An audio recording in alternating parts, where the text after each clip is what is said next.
especies raras como esta que les coloco aquí, que es Lophophora williamsi, mejor conocida como peyote, que solo se distribuye en una parte del desierto mexicano, ¿no? En zonas áridas del desierto mexicano.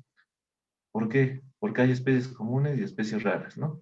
¿Por qué varían sus números? Por ejemplo, ¿por qué somos tantos seres humanos, ¿no? ¿Y por qué son tan pocos individuos los de esta especie de Lophophora williamsi? ¿Cómo se distribuyen, ¿no? ¿Cómo se distribuyen estos organismos? Por ejemplo, el ser humano es cosmopolita, se podría decir, ¿no? Está ocupando casi todos los ecosistemas y aparte los ha modificado, ¿no? Pero, en cambio, Lophophora williamsi, al ser una especie endémica del norte del país, solo ocupa un territorio restringido, ¿no? Eh, ¿Por qué tiene ese tamaño la población? ¿Por qué somos tantos nosotros los seres humanos? ¿Y por qué son tan pocos la especie de Lophophora williamsi? Tendrá que ver con nuestros ciclos de vida, con nuestras adaptaciones, con las condiciones ambientales a las cuales estamos adaptados, si podemos modificar el medio de menor o mayor impacto, ¿no? ¿Qué factores controlan este tamaño poblacional, ¿no? Que es justo lo que vamos a ver, la estructura y la dinámica de las poblaciones. También yo les voy a hablar mucho acerca de cómo se relacionan las especies, obviamente desde el punto de vista ecológico, con la humanidad, ¿no? Y para decirles estos datos, pues Lophophora williamsi está íntimamente relacionada con el pueblo wixárika, ¿no? Como ustedes saben, ellos y ellas hacen una peregrinación anual para recolectar esta especie y pues continuar con sus tradiciones. Entonces aquí vemos que las especies y su distribución, su ecología, su biología también afectan directamente a las poblaciones humanas, ¿no? Bueno, eh, ahí no cambia, espérame un tantito. Ahí está, la definición. ¿Qué es ecología de poblaciones? ¿No? ¿Y qué estudia?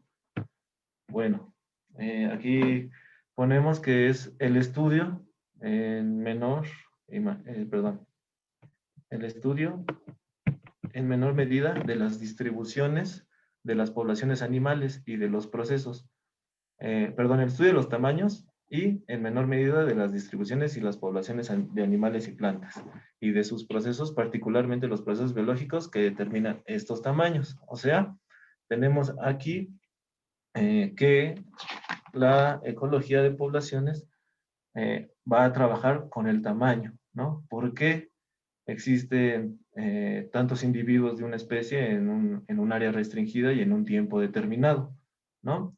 Pero también vamos a ver cuáles son los procesos que permiten que exista este tamaño de población, ¿no? Que se le conoce como dinámica.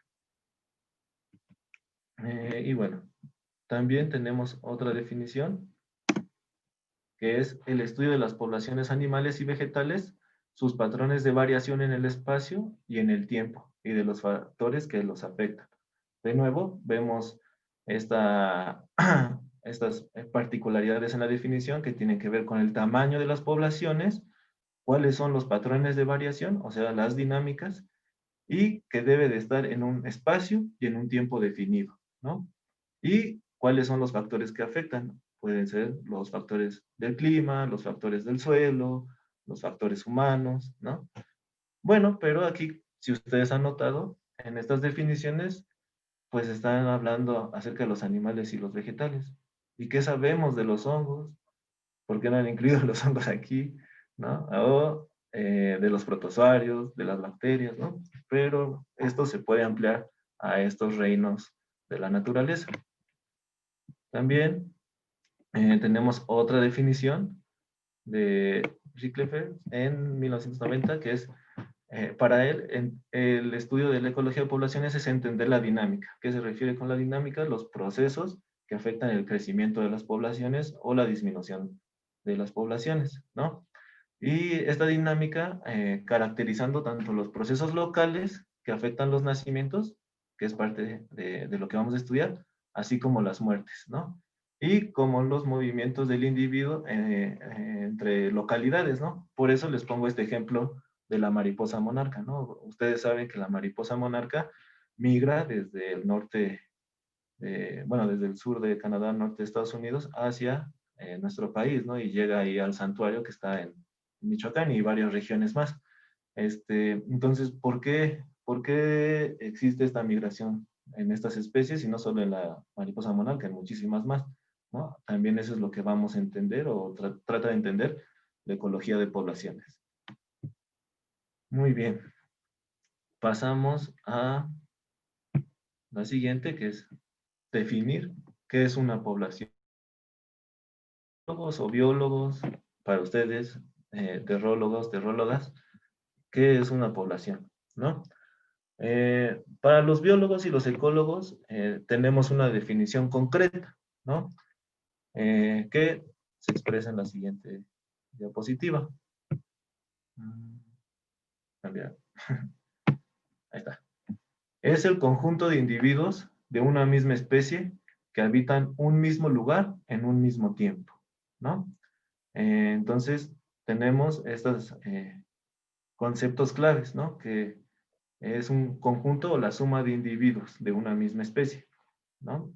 Podríamos hablar, por ejemplo, de los patos, ¿no? La suma de todos los individuos de una especie puede generar una población, ¿no?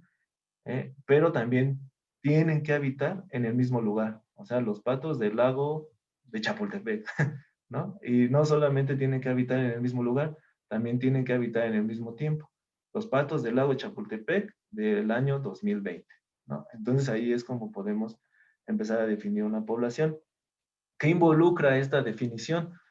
Si son individuos de la misma especie, por lo tanto, existe un potencial de reproducción, ¿no? Se van a reproducir entre estos individuos y al ocurrir esto, sabemos que la población es la unidad genética y por lo tanto, este pool genético que existe en la población, o sea, los genes de todos los individuos que se pueden reproducir, es el foco de la evolución. O sea, la evolución actúa sobre las poblaciones, ¿no? También, les repito, estas poblaciones tienen una estructura y una dinámica, que es lo que vamos a estar viendo durante esta unidad. Les pongo aquí una foto de una especie de hongo del género Ramaria. Es un poco difícil determinar las especies del género Ramaria, entonces esta es afín fulva. ¿Qué pasa con los hongos? Podemos decir que estas dos imágenes de esporomas son un individuo. O sea, aquí tenemos dos individuos de la misma especie de hongos. ¿Qué pasa con esas especies que no, pues las podemos clasificar tal cual como un individuo? Porque como ustedes saben, esto que estamos observando aquí son solamente los esporomas, que son las estructuras reproductivas de los hongos. El hongo verdadero es el que vive por debajo del suelo, que está generando hifas y a su vez genera micelio. Y se ha reportado que algunas especies de hongos pueden llegar a ocupar un solo individuo la totalidad de un bosque, ¿no? ¿Cómo saben que es un solo individuo el que ocupa la totalidad del bosque? Porque hacen estudios moleculares en donde toman muestras de suelo y van identificando o van haciendo sus análisis de ADN y se dan cuenta que son las mismas, que es el mismo, ¿cómo se llama? El mismo ADN el que encuentran en todo el bosque. Entonces se ha reportado que hay especies de hongos que un solo individuo pueden llegar a cubrir la totalidad del bosque en estudio, ¿no? Entonces, aquí en los hongos, pues es un poco difícil, pues que aplique esta definición, ¿no? Y no solamente en los hongos, hay muchísimos organismos similares. Pero para fines prácticos, vamos a tomar como individuos a cada cuerpo fructífero. Así es como se llega a estudiar. Y bueno, pasamos exactamente a cuál es el límite de una población. ¿Cómo podemos definir como investigadores, investigadoras, estudiantes, eh, cuáles son los límites de las poblaciones, ¿no? Primero, podríamos tener, bueno, debemos de saber que los individuos de las poblaciones deben de ser ecológicamente equivalentes, o sea, ocupan un mismo nicho, ocupan las mismas funciones en el ecosistema, ¿no? Son parte de una comunidad y de una población en específico, ¿no?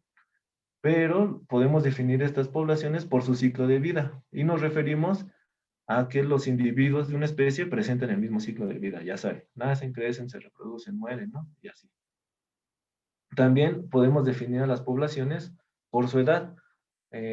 Los organismos están en un mismo estadio y por lo tanto están involucrados en los mismos procesos, ¿no? También los podemos definir por procesos, que son, estos procesos son básicamente los mismos para todos los individuos. También se puede definir una población, y este sí es algunos de los que ocupamos más, por el intercambio genético, ¿no? Que como lo dice su nombre, es el intercambio que existe entre los individuos de una población. Si existe ese intercambio genético, la podemos definir como una población. También lo podemos definir a las poblaciones por los límites físicos o ecológicos, ¿no? ¿A qué se refiere? A que las poblaciones pueden estar delimitadas por límites imaginarios, como pueden ser las fronteras, ¿no? La población de la mariposa monarca de México, ¿no? Y nos enfocamos a esa población, ¿no? Pero bien sabemos que su distribución abarca toda Norteamérica, ¿no? También puede estar delimitada por límites naturales, como pueden ser formaciones rocosas, ríos, el océano, ¿no? No es lo mismo eh, la población del hongo Lactarius índigo de América del Norte que la población del hongo Lactarius índigo del norte de Europa, ¿no? Son poblaciones distintas y no han mantenido intercambio genético durante mucho tiempo. También existe estos límites subjetivos que son los que imponen los investigadores, ¿no? Y los límites subjetivos son los que más utilizamos debido a diferentes aspectos que tienen que ver más con la comodidad que tiene el investigador al estar en campo, ¿no? O también puede ser debido al presupuesto, ¿no? Podríamos tener la intención de estudiar la distribución completa y los procesos de estructura y dinámica de poblaciones de la mariposa monarca en su totalidad, pero tal vez no tenemos el suficiente presupuesto para abarcar todo el territorio, entonces nos podemos enfocar a una población delimitada por límites subjetivos a partir de las necesidades que tengan los investigadores. ¿Sí? También aquí en la parte, bueno, yo lo tengo del lado derecho, no sé de qué lado la tengan ustedes, está un esquema de lo que es más o menos una metapoblación, ¿no? Que es un conjunto de poblaciones o subpoblaciones locales, ¿no? Que tienen un intercambio genético. Entonces aquí tenemos a los individuos que están agregados en poblaciones, pero tienen a veces eventos migratorios, tanto de ida como de ida y de regreso, ¿no? A otras subpoblaciones. Y esto lo que permite es el intercambio genético, si se llegan a reproducir, ¿no? Entonces ahí hay intercambio genético y es una metapoblación formada de subpoblaciones pequeñas, ¿sí? Bueno, para eso pasamos a la siguiente diapositiva, si me deja mi computadora. Ahí está. Tenemos que entender que los, mm, los individuos, ¿cómo definimos más bien? Perdón, ¿cómo definimos a un individuo? ¿No? Lo que define a un individuo es la naturaleza unitaria, ¿no? ¿A qué nos referimos? A que tenemos una forma, un tipo de crecimiento, que no es un desarrollo y una longevidad definida, ¿no? Crecimiento y desarrollo, como ustedes bien saben, no es lo mismo. Crecimiento se refiere al cuerpo y el desarrollo a las fases del ciclo de vida. Muy bien. Entonces, nos podemos definir así, ¿no? Como organismos unitarios. Tenemos una dotación genética particular ¿Qué nos diferencia de los demás individuos de nuestra misma especie? ¿No? Y aquí como ejemplo les pongo al ajolote mexicano, ¿no? Pero ¿qué pasa con aquellas especies como los hongos, las plantas, que no se pueden definir como organismos unitarios, ¿no? ¿Qué pasa con estos organismos que son o que llamamos modulares? Estos organismos son genéticamente iguales en sus módulos, pero tienen un número variable de elementos básicos, los módulos, y estos varían a lo largo de que es una unidad definida a partir de la reproducción sexual y por lo tanto se forma a partir de un cigoto, ¿no? En este caso les pongo a Marchantia polimorfa, que es una especie de, ay, de hepática talosa, es una especie de hepática talosa que están muy emparentadas con los musgos, eh, que tiene las dos formas de reproducción, la sexual y la sexual. Cuando tienen las condiciones ambientales necesarias para poder producir sus órganos sexuales, puede haber una reproducción sexual y formar un organismo que llamamos gene, que es a partir de un cigoto. Sin embargo, del lado derecho les pongo sus otros órganos de reproducción que son asexuales, que llamamos propágulos, que son esas bolitas verdecitas, a ver si aquí ven mi cursor, esas bolitas verdecitas que están dentro de estos como copitas. Esas bolitas verdecitas, cuando no hay condiciones ambientales óptimas para generar los órganos sexuales, son las que le ayudan a la especie a colonizar otros espacios. Estas bolitas verdecitas que llamamos propágulos, no, los conocemos en ecología como ramets. ¿Por qué?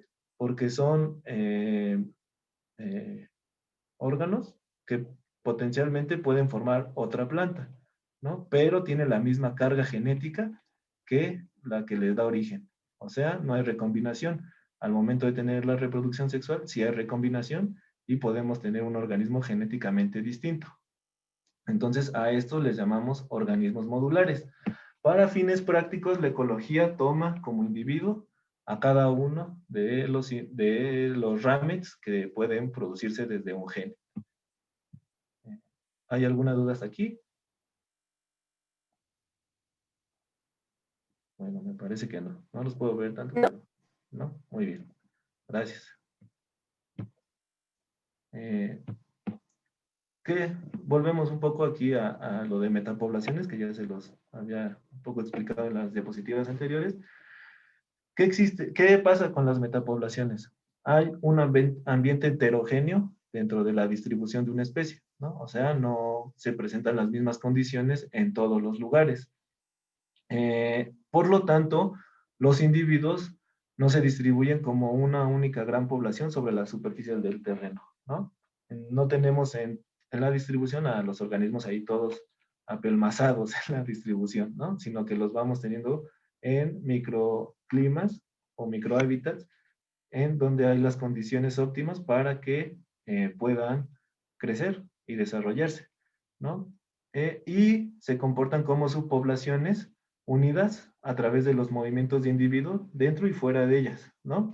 Lo que conocemos como inmigración y emigración y lo que les expliqué en la diapositiva pasada, ¿no? Eh, por lo tanto, definimos a una metapoblación como un conjunto de subpoblaciones locales que tienen este intercambio genético. Aquí les pongo el ejemplo de Tricoloma magnivelari, que es este hongo que están ustedes observando, también conocido como hongo de ocote o hongo de canela por las comunidades, en donde los ecólogos saben que tiene una distribución en el país, ¿no? Ocupa tanto la Sierra Norte, perdón, la Sierra Madre Oriental como la Sierra Madre Occidental y también se han reportado en la franja o faja neovolcánica, ¿no? Antes se creía que estas poblaciones tenían un intercambio genético, ¿no? Sin embargo, estudios moleculares actuales Por lo tanto, serían subpoblaciones de una misma especie que generan una metapoblación, ¿no? Pero ahora con estudios moleculares recientes, parece ser que son 3 especies distintas del mismo género. Entonces, esto es a lo que nos ayuda mucho a entender este concepto de metapoblaciones. Podríamos llegar a pensar que es la misma especie, pero debido a estas barreras, que no hay intercambio genético, puede llegar a haber un proceso de especiación. Muy bien, continuamos.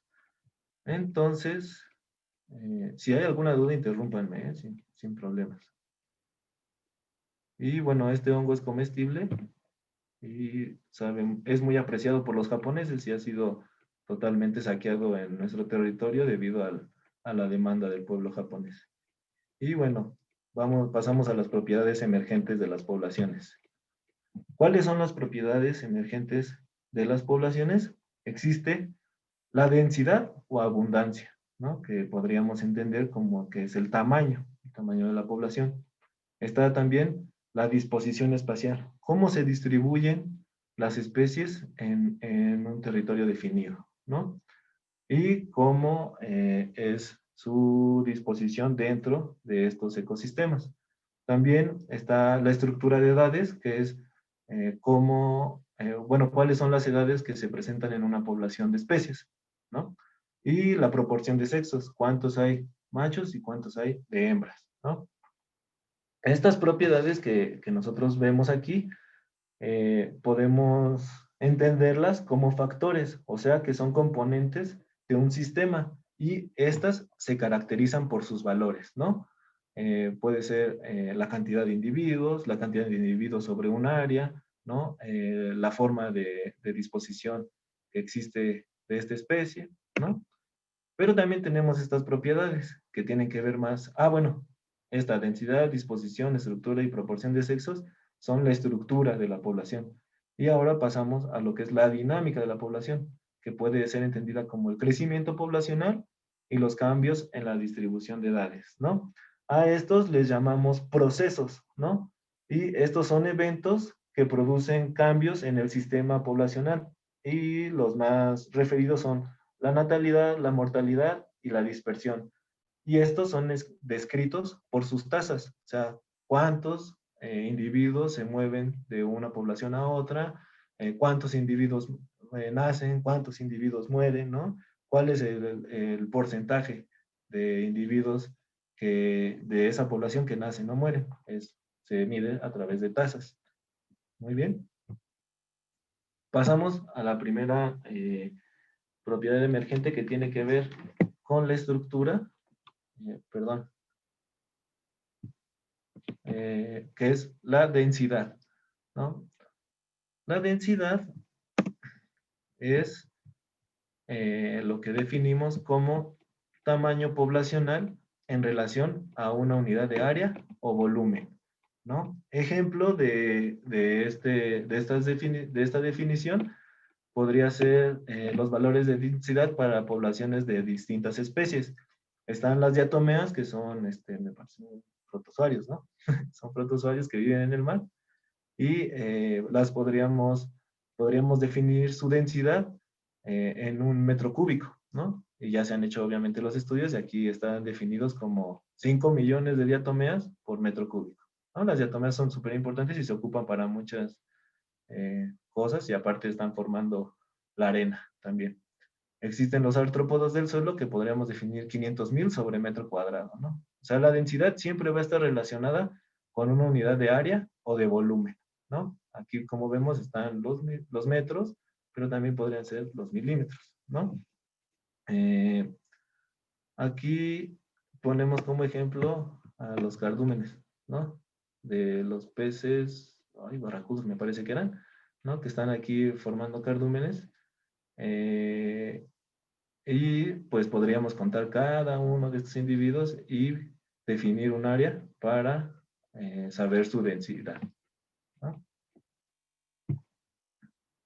Muy bien. También para la densidad es muy importante esta relación entre el tamaño corporal de los animales y su abundancia medida eh, y su abundancia en algún ecosistema, ¿no? Podemos observar aquí en la gráfica que por el eje de las Y, ¿sí? El eje de la Y está la densidad, ¿no? ¿Cuántos animales hay por kilómetro cuadrado, ¿no? Y por el eje de las X está la masa corporal medida en kilogramos, ¿no? Entonces, parece que hay una correlación entre la densidad y la masa corporal. A mayor densidad será menor la masa corporal y a mayor masa corporal será menor la densidad. ¿Ustedes por qué creen que ocurra esto? ¿Tendrán ahí alguna idea que quieran compartir de por qué se comportan así las poblaciones? Por el espacio disponible que hay. Puede ser, ¿no? Por el espacio disponible que hay, una interacción ahí de competencia. ¿Alguna otra idea que tengan por ahí? Ah, bueno, alguien escribió, déjenme ver. Ah, sí, justo iba a decir que por los recursos disponibles. Exacto. Perdón. Por los recursos disponibles es una de las razones más fuertes, ¿no? Y que puede generar interacciones negativas entre individuos de la misma población. Y aquí, corrígeme si estoy mal, Felipe, pero creo que son los murciélagos estos que se distribuyen en Centroamérica, ¿no? Y que viven abajo de las hojas, ¿no? Y son muy pequeñitos y están ahí todos apelmazaditos. Sí, son murciélagos, esos color no son albinos, son murciélagos blancos y regularmente viven abajo de las hojas de las palmas o las palmeras. Ahí es en sus casas, a veces hacen como tipo casa de campaña y con esas hojas. Y ahí es un pequeño grupo. Exacto. Y bueno, yo recuerdo vi en algún documental de National Geographic, ¿no? De los murciélagos albinos. Y bueno, continuamos. ¿Qué es la estimación del tamaño poblacional? Ah, sí, Citlali, tienes, como ya lo comentó tu compañera, pues los recursos será una de las razones. Bueno, el tamaño poblacional es el número de individuos de una población en un momento dado, ¿no? Y como lo hemos dicho en las diapositivas anteriores, tiene que estar definido también por superficies o volúmenes conocidos y debe ser representativo de la totalidad de la población, ¿no? Para estimar el tamaño poblacional, debe estar o debemos de conocer muy bien la superficie de referencia. ¿A qué nos referimos con esto? A los volúmenes o superficies conocidos. También se debe de conocer el área y el muestreo debe ser probabilístico. Bien, entonces aquí es donde pasamos a... Ahí está. ¿Qué necesitamos para estimar la densidad poblacional o el tamaño poblacional? Necesitamos de hacer uso de la estadística, nosotros como ecólogos o estudiantes, ¿no? Para eso necesitamos reconocer dos aspectos importantes. ¿Qué es un censo y qué es una muestra? El censo, como ustedes me imagino que ya reconocen, es el conteo total o enumeración completa de los individuos de una población, que en nuestro país acaba de pasar, me parece, el año pasado, ¿no? Que hicieron el censo, o el año antepasado, no sé. Hicieron el censo completo, o hace Fue 5. este año, ¿no? ¿O este? A principio de la pandemia, antes de que Sí, empezara cierto. la pandemia, empezó. Es cada 10 años. Es cada 10 años exactamente, ¿no? Que se supone que 10. salen todos las personas del INEGI a contar cada uno de los individuos de la población en México, ¿no? Y esos datos los utilizan para analizar exactamente cómo se comportan nuestras poblaciones. Pero también hay otro tipo de acercamiento a saber cuál es el tamaño poblacional, que lo podemos entender como una muestra, ¿no?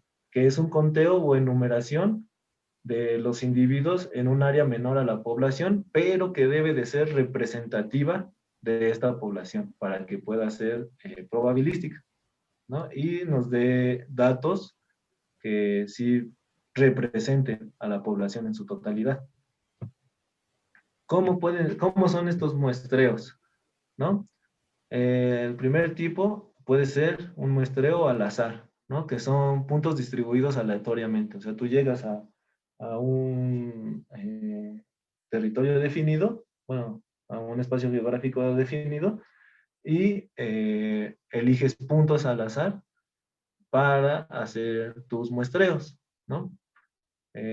Este tipo de muestreo a veces es un poco difícil porque si te dejas llevar por el azar, pues puede que te toque un lugar sumamente peligroso de tener acceso, ¿no? O puede que te toque un lugar donde no haya ni siquiera la población que quieres estudiar, ¿no? Entonces, casi siempre los ecólogos lo que realizan son muestreos sistemáticos, ¿no? Que son puntos repartidos regularmente siguiendo una norma, ¿no?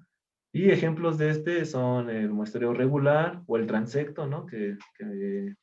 Bueno, no lo podremos ver en campo en esta ocasión, pero el chiste del transecto es tirar una línea con una longitud definida y ahí, dependiendo de lo que estemos estudiando, ver cómo se comportan los individuos que caigan sobre ese transecto, ¿no?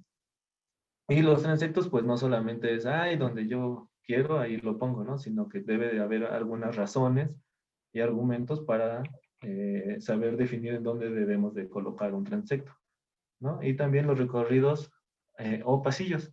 También existe el tercer tipo de muestreo, que es el sectorizado, que son puntos repartidos al azar en los sectores de acuerdo a mapas de las características del área, ¿no? El que yo conozco un poco de este es el de cuadrantes, ¿no? Que defines un área o un espacio geográfico y lo divides en cuadrantes y ya con esos cuadrantes enumeras a cada uno de esos cuadrantes y con números al azar puedes definir en qué cuadrante vas a realizar tu muestreo. ¿Bien? Pero también, y también estos acercamientos son muy utilizados por los ecólogos, existen las medidas de densidad relativa, que son observaciones que se relacionan con la presencia de los organismos, como pueden ser los cebos, que son un tipo de, bueno, sí podríamos llamar cebos o trampas, ¿no? Que son como un tipo de trampa que atrae a los insectos. Las trampas son más utilizadas para organismos un poco mayores, como los roedores, que en alguna ocasión las utilicé en una práctica. Y bueno, hay que tener cuidado porque también podemos llegar a lastimar ahí a la fauna si no sabemos el tamaño correcto de la trampa, ¿no? También existe esta medida de densidad relativa respecto al conteo de bolitas fecales, ¿no? Podemos saber por las bolitas fecales un número aproximado de los individuos de las especies que estábamos estudiando. También está la frecuencia de vocalización, que en alguna ocasión en un documental vi que lo utilizan mucho para las especies como de ballenas, ¿no? Que cada una de las ballenas tiene una frecuencia distinta, ¿no? Y entonces los ecólogos, al escuchar estas, bueno, al medir estas frecuencias, pueden saber si son de individuos distintos, ¿no? También está el registro de pieles que se utiliza mucho para reptiles, ¿no? Puede ser como las víboras de cascabel, ¿no? Que mudan su piel. Entonces, dependiendo de la longitud y del tipo de piel que están mudando, podemos ver la edad, cuántos individuos existen en una población, ¿no? Generalmente las víboras son un poco territoriales, entonces si encontramos alguna y después en cierto, nos desplazamos ciertos kilómetros o ciertos metros y encontramos otras, pues ya sabremos que puede ser de dos individuos distintos, ¿no? También está la captura por unidad de esfuerzo en la pesca, el número de artefactos, restos de actividades, los cuestionarios, la cobertura y biomasa, y entre otras, ¿no? Pero, ¿para qué sirven estas medidas de densidad relativa? Pues estas medidas de la densidad relativa no solamente funcionan para estimaciones de densidades actuales, o sea, en el momento en el que estamos realizando el estudio, sino que a través, si se siguen realizando a través del tiempo, estas técnicas nos pueden ayudar a describir una tendencia en la abundancia de la población, ¿no? Entonces, lo que se recomienda de estas medidas de densidad relativa es que se hagan durante periodos prolongados, ¿no? Para poder ver la tendencia que tiene la abundancia en las poblaciones.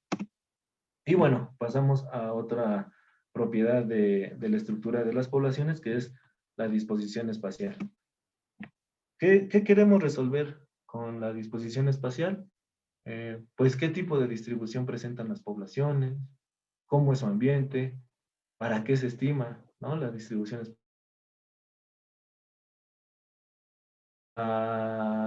Al árbol que ya habíamos platicado un poco en otra clase, que se llama Abies religiosa, ¿no? Como bien se los mencioné, es un árbol que es endémico de la parte central de México, ¿no? Entonces, ¿a qué nos ayuda saber la distribución de estas especies? Bueno, nos ayuda a definir si son endémicas, hasta dónde son los límites, cuáles son los factores que limitan su distribución, ¿no? Cuál es la cantidad de individuos de su población, eh, pero desafortunadamente eh, eh, la distribución no puede describir las características de los individuos, ¿no?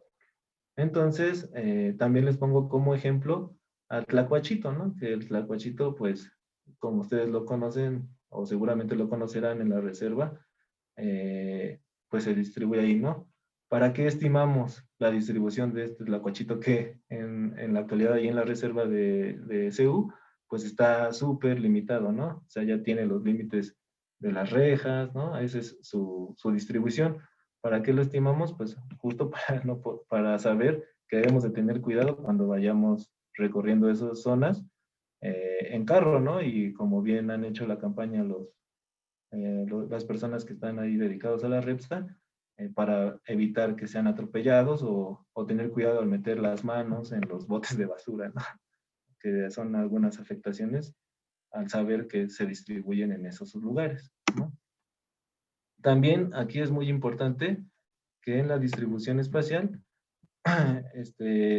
la, sepamos que tiene propiedades emergentes dependiendo de la escala que estemos midiendo, ¿no? Por ejemplo, aquí les pongo la distribución de esta otra especie de tlacuache, que es Tlacuatzin canensis, que su distribución histórica reportada en México es esta, ¿no? ¿Cómo podemos ver estos puntos, cada uno de los puntos a lo largo del territorio nacional? Ah, bueno, esta especie es endémica de México, solo se distribuye aquí en el territorio nacional, ¿no? Cada uno de estos puntos son los registros históricos de donde ha sido observado o colectado, ¿no? Y como ven, pues pareciera ser que tiene una distribución como agregada, ¿no? Hace manchones, ¿no? ¿A qué se debe? A que tal vez justo en estos puntitos es donde tiene las condiciones ambientales necesarias para poder desarrollarse, ¿no? Y bueno, en particular, en en este artículo que leí del Tlacuache, mencionaban que en 2016 había habido, bueno, habían reportado las primeras observaciones de este tlacuache en el estado de Veracruz, ¿no? Y aquí, en la parte baja, inferior derecha, mencionan los puntos exactos en donde fue visto, ¿no? Entonces, estamos ampliando su distribución en el territorio nacional, pero son lugares específicos y lo vemos a escala del territorio del estado de Veracruz, ¿no? Y que está muy cerca de la parte del Golfo de México, ¿no? ¿A qué se debe? A que ahí son las condiciones para que esta especie pueda desarrollarse, ¿no? Su distribución espacial va a ser, dependiendo de la escala a la que estemos midiéndola, va a ser distinta, ¿no? Y se va a apreciar distintas cosas. Bueno, ahí. También la distribución espacial depende de cómo son los espacios habitables. Si el espacio habitable es discontinuo o discreto, o sea, que no en todo el territorio en donde se distribuye la especie existen las condiciones ambientales para que pueda generarse, la distribución va a ser agregada. O sea, donde existan esos microhábitats o lugares en donde existen las condiciones ambientales necesarias para que se desarrollen, allí se van a presentar, ¿no? Entonces van a tener una distribución agregada, van a formar manchones. Pero si el clima es homogéneo, o sea, continuo, o las condiciones ambientales, perdón, su distribución puede manifestarse de dos formas, al azar o regular, ¿no? Que al tener esta distribución al azar o regular, tanto también en la distribución agregada, podemos encontrar interacciones entre los individuos de una especie que pueden ser positivas o negativas, ¿no? Positivas puede ser de cooperación o negativas puede ser de competencia, ¿no?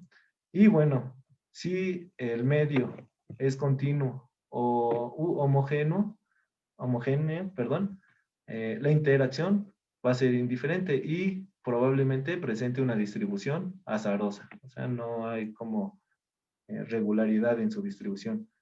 Si el medio es continuo o homogéneo, puede presentar también una interacción negativa que nos va a dar una distribución regular. Ejemplo, los árboles de eucalipto, ¿no? Que tienen allí una, una estrategia de competencia entre los individuos de su misma especie que no permiten que crezcan plántulas de la misma especie cerca de ellos, ¿no? Porque tienen una modificación de las condiciones del suelo. Entonces, generalmente esta especie presenta una distribución regular. Y también, si tenemos un medio discreto o continuo, heterogéneo, podemos tener una interacción positiva y la distribución va a ser agregada, como la especie que les mencionaba de Marcantia polymorpha, que encontramos en las orillas de los ríos, aquí en el bosque de los dinamos, haciendo manchitas, ¿no? Donde haya mayor humedad, ahí va a estar Marcantia polymorpha. Muy bien. Y bueno, existen estos tres tipos de distribución o patrones de distribución espacial. La primera es al azar, y que implica que los individuos resultan distribuidos de una manera o de forma no uniforme.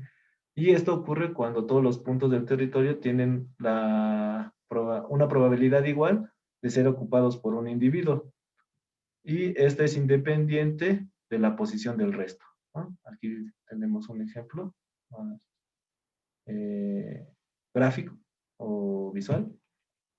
Y también tenemos esta distribución de forma regular o uniforme, en donde los individuos están distribuidos de manera uniforme, que sería de lo que sería esperable en una distribución azarosa, ¿no? Y esto ocurre cuando los individuos tienden a evitarse entre sí o cuando individuos próximos de otros mueren, ¿no?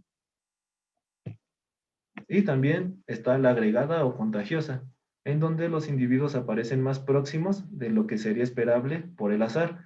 Y esto ocurre cuando los individuos son atraídos o sobreviven con más probabilidad en lugares particulares del ambiente o cuando la presencia de un individuo atrae a otro individuo en su proximidad, ¿no? Y bueno, después pasamos a la estructura de edades, ¿no? La estructura de edades,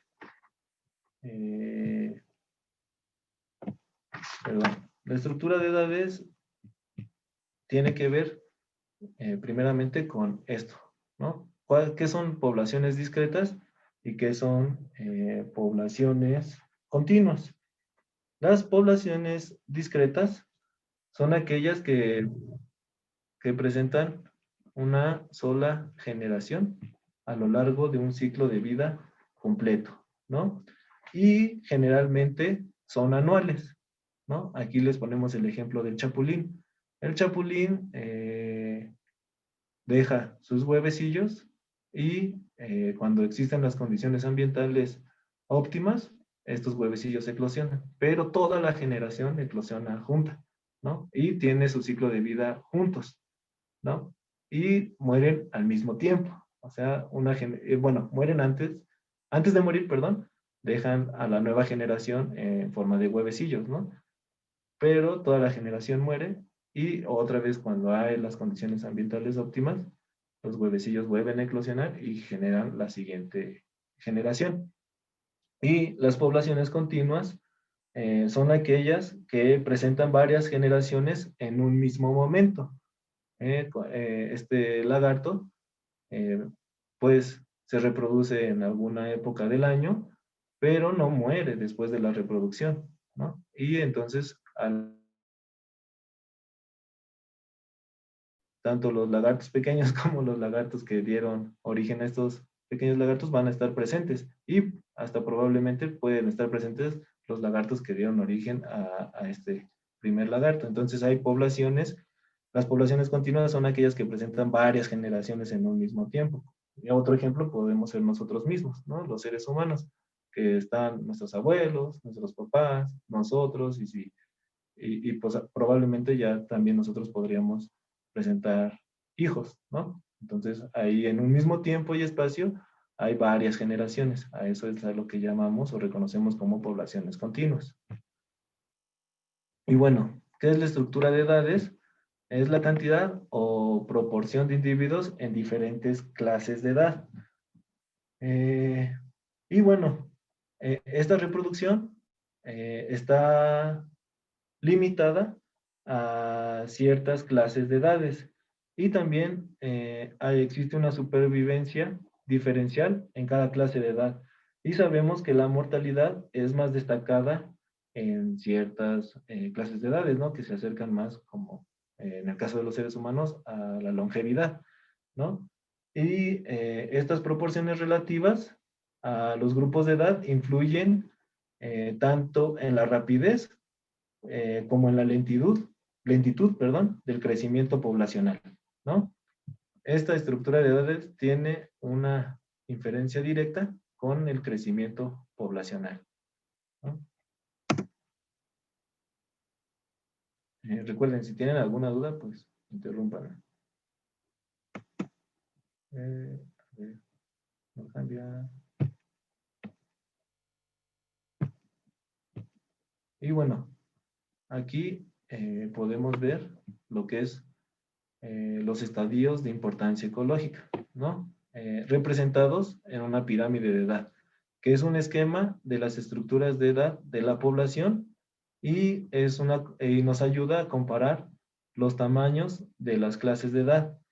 Para eh, este, para lo importante de estas pirámides de edad es reconocer los estadios de cada población, ¿no? Está el estadio de prereproductivo, el reproductivo y el postreproductivo, que son los que tienen una inferencia directa en el crecimiento poblacional.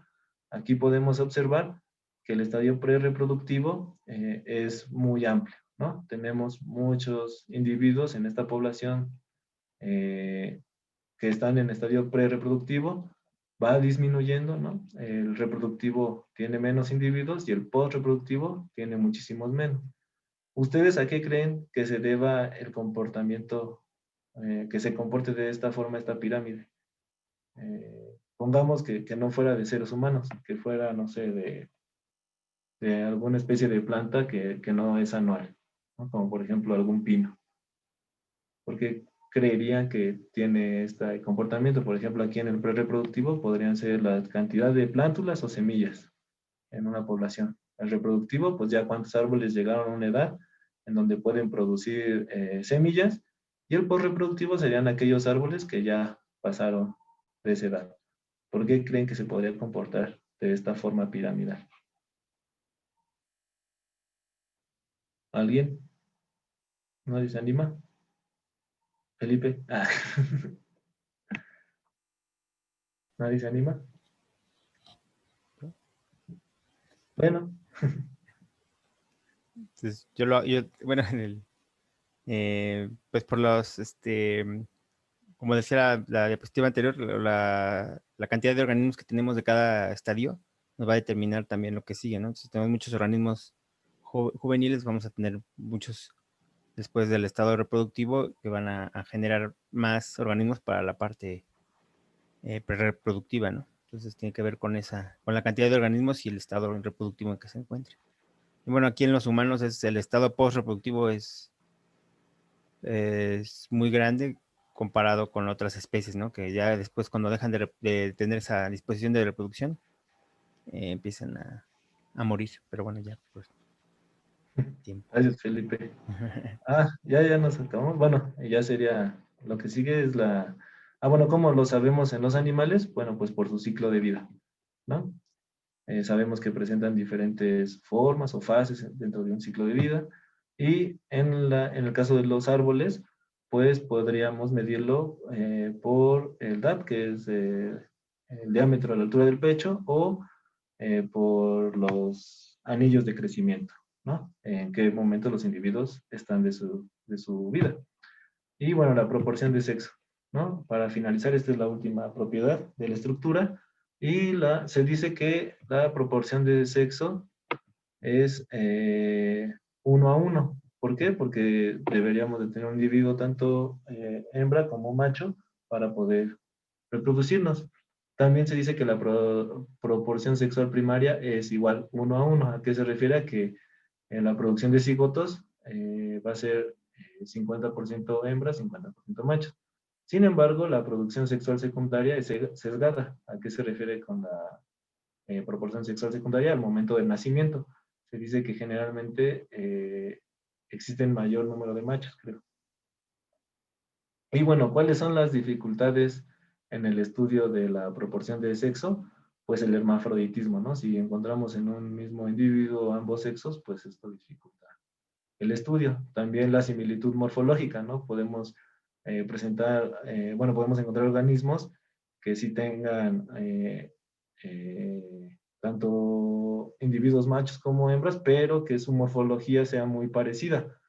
También otra dificultad es las diferencias en el comportamiento y la inversión espontánea del sexo, ¿no? Que también ocurre, que puede ocurrir que un organismo o individuo en un momento presente un sexo masculino y de repente por las condiciones ambientales se convierte en hembra, ¿no? Y bueno, sería todo por esta Sí. clase. Si no Bueno, tienen de alguna la duda. inversión del sexo, creo que un ejemplo muy conocido, bueno, se conoce mucho a la especie, pero no pasa eso en la especie, es la de Nemo, de los peces payaso, que también regularmente cuando ya hay menos, creo que nada más hay una hembra en la población y muchos machos, y cuando llegan a desaparecer o se muere la hembra, uno de los machos alfa se convierte o se transforma en hembra, ¿no? Entonces, que es lo que debió haber pasado en la película y no pasó.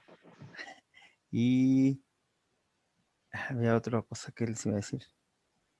Bueno, eso es la inversión del sexo y de la proporción, las proporciones sesgadas que también, bueno, en humanos se ve, como creo que en los nacimientos regularmente nacen mayor cantidad de niños, pero tienen mayor mortalidad a lo largo del tiempo y ya a edad adulta la proporción de mujeres es mayor a la de hombres en los humanos, ¿no? Y bueno, también les quería destacar lo de las propiedades emergentes, que esto lo vamos a ver, o sea, son propiedades que surgen en cada nivel de organización de la materia y en este caso en la ecología. Entonces, bueno, si vamos a los niveles de organización de la materia, si vamos desde los átomos, hay características que podemos tomar a los átomos o características que podemos tomar a las moléculas, ajá, pero que no podemos tomar en los átomos. Lo mismo pasa en la ecología. Hay características que podemos medir en las poblaciones, en los organismos individuales, pero hay características que surgen o emergen, en este caso, cuando tenemos otro nivel de agregación. Entonces, al tener un nuevo nivel de agregación que son las poblaciones, tenemos características nuevas o emergentes. Esas son las propiedades emergentes que vamos a estar, que son las que estudiamos en este nivel de organización. Pero cuando pasemos a nivel de comunidades, hay otras características y en ecosistemas hay otras propiedades que vamos a estudiar. Entonces, en este caso, lo que vimos ahora son algunas de las propiedades emergentes de las poblaciones, ¿no? Y la próxima clase también también son propiedades emergentes, pero ya tienen que ver más con la dinámica poblacional, es decir, con el cambio a través del tiempo. Ajá. Y eso es y la otra cosa que les quería destacar era la parte de los censos y de las muestras. Entonces también eso lo vimos, está en la lección del sábado, que tiene que ver con los estadísticos, bueno, sí, estadísticos y los parámetros y los estadísticos, que tienen que ver con las medidas que tomamos, porque no es lo mismo el análisis estadístico que hagamos en una población el que hagamos en un censo, en en una muestra que en una población. En una muestra tratamos de acercar o tener una idea de la población en general a través de una pequeña pedazo de la población. Ajá. Y en cambio en una población tenemos a todos en un censo tendríamos que tener a todos los individuos de una población. Entonces el estadístico cambia ahí diferente, bueno, la medida cambia ligeramente, que es lo que les pedí ahí, que en algunos casos cambia, en otros no cambia, ¿no? Pero la forma de calcularlo, algunos eh, medidas que podemos tener de esas muestras, cambia esa fórmula ligeramente, en el caso de las muestras como en el caso de las poblaciones completas. Entonces nada más era para destacar esas dos cosas. Y bueno, no sé si tengan preguntas sobre lo que vimos ahora. Entonces el miércoles sería vamos a ver estas mismas propiedades emergentes, pero cómo es cómo se da en la dinámica, ¿no? Bueno, me parece que es eso lo que no recuerdo bien, pero creo que sí, ¿no? Juan, es lo que vamos a ver, ¿no? Sí. Ah, okay. Sí, sí, sí. Y pues el artículo del viernes tiene que ver bueno, con alguna de estas propiedades emergentes, en el caso de murciélagos. Entonces, no sé si no tienen preguntas, nada más les encargaría, lo de los equipos, ¿cómo nos los mandan? Pues mándenos, yo creo que un Un correo, correo, ¿no? ¿no? ¿Eh? Un correo, sí. Un correo, ¿no? Con los nombres de los equipos, que diga con los nombres de los participantes de los equipos, y pues no sé si le quieren poner nombre al equipo. Si no, los numeramos y ya. Eh, entonces, si nos puedes mandar hoy, por favor, para que ya les asignemos también eso. Bueno, también vamos a mandar hoy el documento para lo de bueno, creo que no lo hemos subido, para lo de lo de la rúbrica y lo de los porcentajes de la calificación, de las prácticas que vamos a tener. Ajá. Entonces, si no hay dudas, preguntas, pues nos vemos el miércoles. Entonces, sí, es importante que manden hoy los grupos, los equipos, para que ya les asignemos. Bueno, creo que ya están los artículos. Y si no, por lo menos ya está el nombre de los artículos y se los googlean y ya les aparecen. No, sí, sí, ya se lo subí. Ah, ok. Entonces, para que ya empiecen porque va a ser la mitad del grupo y la otra mitad. Igual, si quieren, platicamos lo que esperamos. Bueno, ya platicamos aquí en el miércoles, pero lo pueden ya empezar a leer. Y si nos dicen, ¿por qué no lo va a leer todo el grupo? Entonces necesitamos dos equipos para hacer la mitad del grupo y la otra mitad, dividirlos. Para que les dé tiempo, pues sí, mándenos hoy los equipos.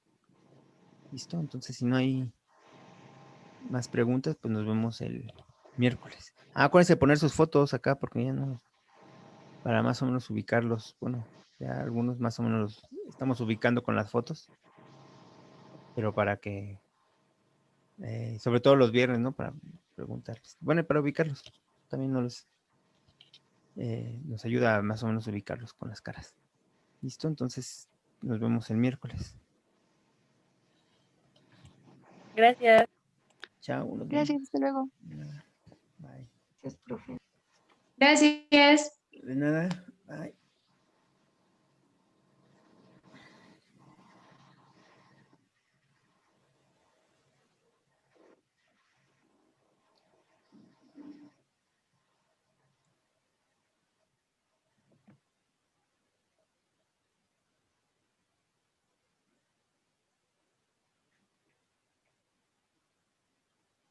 voy a parar el video.